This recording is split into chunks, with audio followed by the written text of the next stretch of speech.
All right, so simplifying numerical expressions and rational base numbers.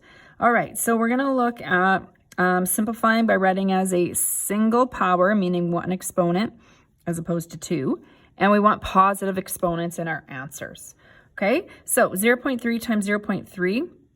Really, as long as the base numbers are the same, it's irrelevant what the base number is if we're writing it just as a single power. When you're multiplying, you're going to add your exponents. So this would be 0.3 squared. Okay, so that's a positive exponent, so I don't have to take, the reciprocal or anything. There's my final answer. Now, if a question asks to evaluate, not all of them do, this one does not, but I want to make sure you know the difference.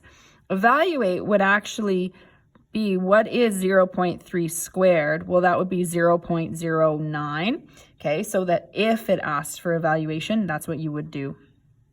Okay, let's look at the next one. B, -3 over 2, -3 over 2. You have the same base number, so you're just working with the exponents. Okay, so right now we're going to multiply these exponents. So -3 over 2 is going to be to the exponent -8 times -3 over 2 is going to be to the exponent 6. Okay, so we have the same base, which means we're going to add exponents. Okay, so we're going to get -3 over 2. -8 plus 6 is -2. All right, now I do have it as a single power, meaning I just have one exponent. That's what single power means, one exponent. But it does say I want a positive exponent. So to make this a positive exponent, we flip the base number.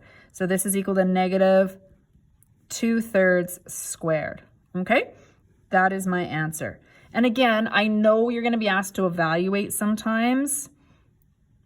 And if you're going to evaluate, you would want to do this, and then you would evaluate, because this is going to be easier to evaluate from here.